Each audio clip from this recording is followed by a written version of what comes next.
ಲೋಕ ಮಹಾಯುದ್ಧಕ್ಕೆ ರಣತಂತ್ರ ಹೆಣೆದಿದ್ದಾರೆ ಪ್ರಧಾನಿ ನರೇಂದ್ರ ಮೋದಿ ಅವರು. ಎಚ್.ಡಿ. ಕುಮಾರಸ್ವಾಮಿ ಮತ್ತು ಬಿ.ಎಸ್. ಯಡಿಯೂರಪ್ಪನವರ ಜೊತೆಗೆ ನಮೋ ಮಹತ್ವದ ಮಾತುಕತೆ ಅಂದ್ರೆ ಮೀಟಿಂಗ್ ಆಗಿದೆ ಅಂತೆ.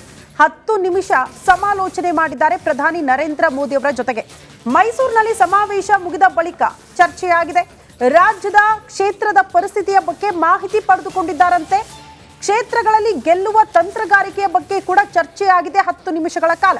ಎಲ್ಲೆಲ್ಲಿ ಕಷ್ಟ ಇದೆ, ಎಲ್ಲಿ ಹೆಚ್ಚಿನ ಶ್ರಮ ಪಡಬೇಕಾಗುತ್ತೆ, ಯಾವ ರೀತಿ ಕ್ರಮ ಕೈಗೊಳ್ಳಬೇಕಾಗುತ್ತೆ ಎಲ್ಲದರ ಬಗ್ಗೆ ಕೂಡ ಒಂದಷ್ಟು ಸೂಚನೆ ಕೊಟ್ಟಿದ್ದಾರೆ ಅಂತ ಹೇಳಲಾಗ್ತಾ ಇದೆ. BSY H D. ಕುಮಾರಸ್ವಾಮಿ ಅವರಿಗೆ ಜಂಟಿ ಕಾರ್ಯತಂತ್ರಕ್ಕೆ ಸಲಹೆ ನೀಡಿದ್ದಾರಂತೆ ಪ್ರಧಾನಿ ನರೇಂದ್ರ ಮೋದಿ ಅವರು. ಇಬ್ರು ಒಗ್ಗಟ್ಟಾಗಿ ಹೋಗಿ ಒಂದಷ್ಟು ಪ್ಲಾನಿಂಗ್ ಗಳನ್ನ ಮಾಡ್ಕೊಳ್ಳಿ, ಕಷ್ಟ ಅಂದಿರುವಂತಹ ಕ್ಷೇತ್ರಗಳಲ್ಲೇ ಒಂದಷ್ಟು ತಂತ್ರಗಾರಿಕೆಗಳನ್ನ ಮಾಡಿಕೊಳ್ಳಿ ಅಂತ ಸ್ವತಃ ಪ್ರಧಾನಿ ನರೇಂದ್ರ ಮೋದಿ ಅವರು 10 ನಿಮಿಷಗಳ ಕಾಲ ಚರ್ಚೆಯಲ್ಲಿ ಸೂಚನೆ ಕೊಟ್ಟಿದ್ದಾರೆ.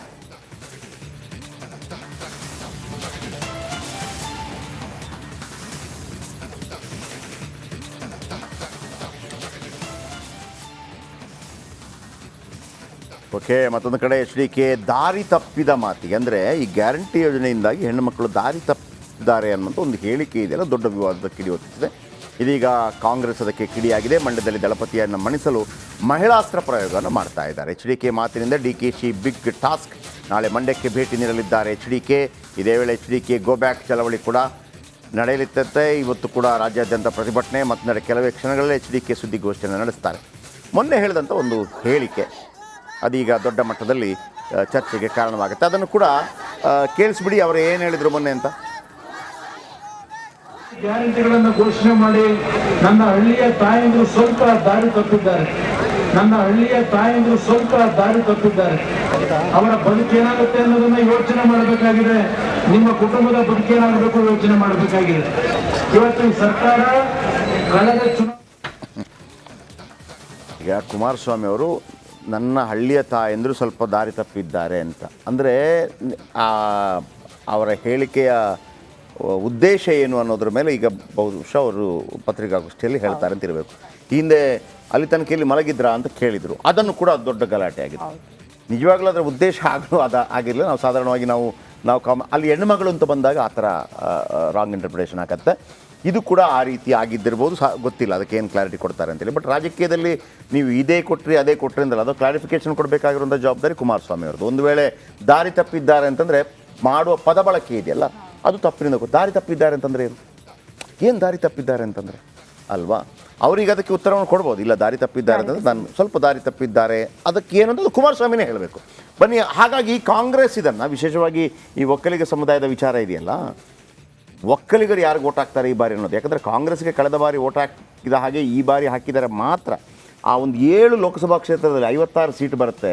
ಶ್ರುತಿ, ಕಾಂಗ್ರೆಸ್ಗೆ 56 ಲೋಕಸಭಾ 7 ಲೋಕಸಭಾ ಕ್ಷೇತ್ರದಲ್ಲಿ 56 ವಿಧಾನಸಭಾ ಕ್ಷೇತ್ರ ಇದೆ. ಯಾವತ್ತೂ ಕೂಡ ಅಲ್ಲಿ JDS ಜಯಬೇರಿ ಬಾರಿಸುತ್ತೆ. ಈ ಬಾರಿ 56 ಕ್ಷೇತ್ರಗಳ ಪೈಕಿ JDS ಗೆದ್ದಿರೋದು 13 ಮಾತ್ರ ಅಂದರೆ 10-12%. BJP ಕೂಡ ಗೆದ್ದಿದೆ 9 ಮಾತ್ರ. ಕಾಂಗ್ರೆಸ್ 33 ಸ್ಥಾನಗಳನ್ನು ಗೆದ್ದಿದೆ. ಅದು ಭಯ ಕಾಡ್ತಿರೋದು. ಹಾಗಾಗಿ BJP ಮತ್ತು JDS ಜಾಯಿಂಟ್ ವೆಂಚರ್ ನಡೆಯುತ್ತಿರೋದು. ಬನ್ನಿ, ನಮ್ಮ ಮಂಡ್ಯ ಪ್ರತಿನಿಧಿ ನಮ್ಮೊಂದಿಗೆ ನೇರ ಸಂಪರ್ಕದಲ್ಲಿದ್ದಾರೆ. ಆನಂದ್. ಎಸ್ ಆನಂದ್, ಈಗ ಅವರ ಹೇಳಿಕೆ ಮತ್ತು ಮಂಡ್ಯದಲ್ಲಿ ಅದಕ್ಕೆ ಪ್ರತಿಭಟನೆ, ಇವತ್ತು ರಾಜ್ಯಾದ್ಯಂತ ಪ್ರತಿಭಟನೆ, ನಾಳೆ ಕುಮಾರಸ್ವಾಮಿ ಅವರು ಮಂಡ್ಯಕ್ಕೆ ಬರುವಂಥ ಸಾಧ್ಯತೆ ಇದೆ. ರಾಜಕೀಯವಾಗಿ ಯಾವ ರೀತಿ ಯಾವೆಲ್ಲ ತಿರುವುಗಳು ಪಡ್ಕೊಳ್ತಾ ಇದೆ ಕುಮಾರಸ್ವಾಮಿ ಅವರ ಈ ಹೇಳಿಕೆ?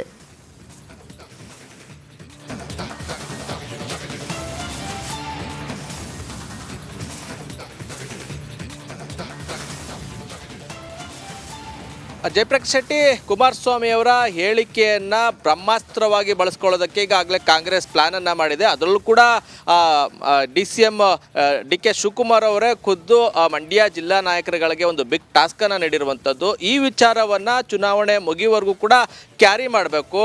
ಜೊತೆಗೆ ಮತದಾರರನ್ನು ಓಲೈಕೆ ಮಾಡ್ಕೊಳ್ಳೋಕ್ಕೆ, ಅದರಲ್ಲೂ ಕೂಡ ಮಹಿಳಾ ಮತದಾರರನ್ನು ಟಾರ್ಗೆಟ್ ಇಟ್ಕೊಂಡು ಅವರನ್ನು ಭಾವನಾತ್ಮಕವಾಗಿ ಕಾಂಗ್ರೆಸ್ ಕಡೆ ಸೆಳೆಯೋದಕ್ಕೆ ಒಂದು ಟಾಸ್ಕನ್ನು ಕೊಟ್ಟಿದ್ದಾರೆ.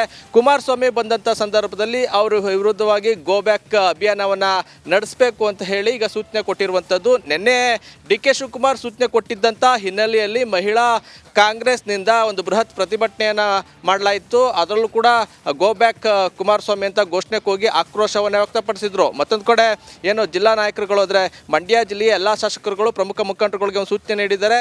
ಎಲ್ಲಿ ಪ್ರಚಾರ ಸಭೆ ಮಾಡ್ತಾರೆ ಅಲ್ಲೆಲ್ಲ ಈ ಕುಮಾರಸ್ವಾಮಿ ಅವರ ಹೇಳಿಕೆಯನ್ನು ಪ್ರಸ್ತಾಪ ಮಾಡಬೇಕು. ಅಲ್ಲಿ ಏನು ಮಹಿಳೆಯರ ವಿರುದ್ಧವಾಗಿ ಮಾತನಾಡಿದ್ದಾರೆ, ಅದರಲ್ಲೂ ಕೂಡ ಅಗೌರವವಾಗಿ ಹೇಳಿಕೆ ನೀಡುವ ಮೂಲಕ ಜೊತೆಗೆ ಅವಹೇಳನಕಾರಿಯಾಗಿ ಮಾತನಾಡಿದ್ದಾರೆ. ಹಾಗಾಗಿ ಅವರಿಗೆ ಮತ ಹಾಕಬೇಡಿ, ಗ್ಯಾರಂಟಿಗೆ ತಂದಿರುವಂಥ ಕಾಂಗ್ರೆಸ್ ಪಕ್ಷಕ್ಕೆ ಮತ ಹಾಕಿ ಅಂತ ಹೇಳಿ ಭಾವನಾತ್ಮಕವಾಗಿ ಮಹಿಳಾ ಮತದಾರರನ್ನು ಸೆಳೆಯೋದಕ್ಕೆ ಈಗ ಒಂದು ಬಿಗ್ ಟಾಸ್ಕನ್ನು ಕೊಟ್ಟಿರುವಂಥದ್ದು. ಅದೇ ಹಾದಿಯಲ್ಲಿ ಈ ಕಾಂಗ್ರೆಸ್ ಕೂಡ ಸಾಕ್ತಾ ಇರುವಂಥದ್ದು. ಆದರೆ ಮುಂದೆ ಏನು ಕುಮಾರಸ್ವಾಮಿ ಅವರು ಇವತ್ತು ಸುದ್ದಿಗೋಷ್ಠಿ ಕರೆದಿರೋದ್ರಿಂದ ಯಾವ ಹೇಳಿಕೆಯನ್ನು ಕೊಡ್ತಾರೆ, ಅವರ ಹೇಳಿಕೆಯನ್ನು ಎಷ್ಟರ ಮಟ್ಟಿಗೆ ಸಮರ್ಥಿಸ್ಕೊಳ್ತಾರೆ ಅನ್ನೋದನ್ನ ಕಾದು ನೋಡಬೇಕು. ಎಷ್ಟೇ ಆನಂದ್ ಒಂದೇ ಈಗ ಇದನ್ನು ಒಂದು ಇಶ್ಯೂ ಮಾಡುವಂಥ ಪ್ರಯತ್ನಗಳಾಗ್ತಾ ಇದೆ. ನಿಜ ಇಶ್ಯೂ ಉಳಿಯುತ್ತಾ, ಇಶ್ಯೂ ಉಳಿಬೋದು ಅಂತ ಅನಿಸುತ್ತಾ? ಯಾಕೆಂದರೆ ಅವರು ಹೇಳಿದಂಥ ಹೇಳಿಕೆ ನನ್ನ ತಾಯಂದಿರು ಸ್ವಲ್ಪ ಮಟ್ಟಿಗೆ ದಾರಿ ತಪ್ಪಿದ್ದಾರೆ ಅನ್ನೋಂಥದ್ದು ಆ ಹೇಳಿಕೆ, ಆ ಉದ್ದೇಶ ಕೆಟ್ಟ ಉದ್ದೇಶದ ಹೇಳಿಕೆನಾ ಅಥವಾ ಇಲ್ಲ ನೀವೆಲ್ಲ ಫ್ರೀ ಬಸ್ಸಿಂದಾಗಿ ಮತ್ತೊಂದಿದ್ದಾಗಿ ಅಂತೇಳಿ ಸೋಂಬಾರಿಗಳಾಗಿದ್ದೀರಿ ಅನ್ನೋದು ಒಂದು ವಿಚಾರ ಬೇರೆ, ಆ ಥರನ ಕ್ಲಾರಿಫಿಕೇಷನ್ ಕುಮಾರಸ್ವಾಮಿಯವರು ಕೊಡಬೇಕು. ನನ್ನ ಪ್ರಶ್ನೆ ಅದಲ್ಲ. ಎಷ್ಟೇ BJP JDS ಅದನ್ನು ಇಶ್ಯೂಗಳು ಮಾಡ್ಕೊಂಡು ಹೋಗಲಿ, ಮಂಡ್ಯ ಅದನ್ನು ಯಾವ ರೀತಿ ಸ್ವೀಕಾರ ಮಾಡ್ಬೋದು ಅಂತ.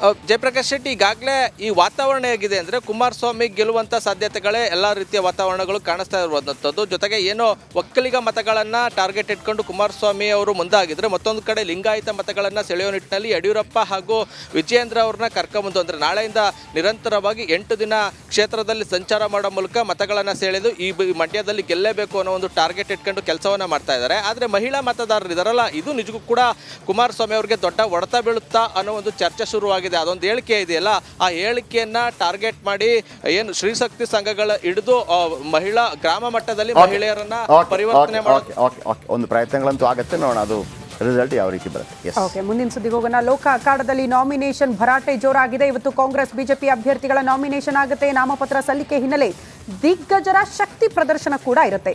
ಧಾರವಾಡ ಬಿಜೆಪಿ ಅಭ್ಯರ್ಥಿ ಪ್ರಹ್ಲಾದ್ ಜೋಶಿ ಇವತ್ತು ನಾಮಿನೇಷನ್ ಫೈಲ್ ಮಾಡ್ತಾರೆ. ಹಾವೇರಿಯಲ್ಲಿ ಬಿಜೆಪಿ ಅಭ್ಯರ್ಥಿ ಬೊಮ್ಮಾಯಿ, ಶಿವಮೊಗ್ಗದಲ್ಲಿ ಕಾಂಗ್ರೆಸ್ನಿಂದ ಗೀತಾ ಶಿವರಾಜ್ ಕುಮಾರ್ ಅವರು ಕೂಡ ಇವತ್ತು ನಾಮಿನೇಷನ್ ಫೈಲ್ ಮಾಡ್ತಾರೆ.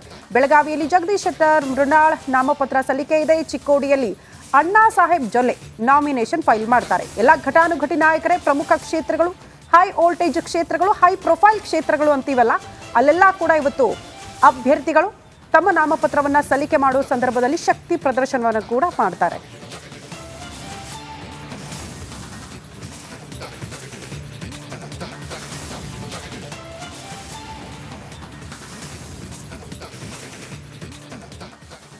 ಒಂದು ಬ್ರೇಕ್ ಇರುತ್ತೆ. ಬ್ರೇಕ್ ಆದ ಬಳಿಕ ಶ್ರೀನಿವಾಸ್ ಪ್ರಸಾದ್ ಅವರ ನಡೆ ಏನು ಅನ್ನೋದು ದೊಡ್ಡ ಮಟ್ಟದ ಕುತೂಹಲಕ್ಕೆ ಕಾರಣ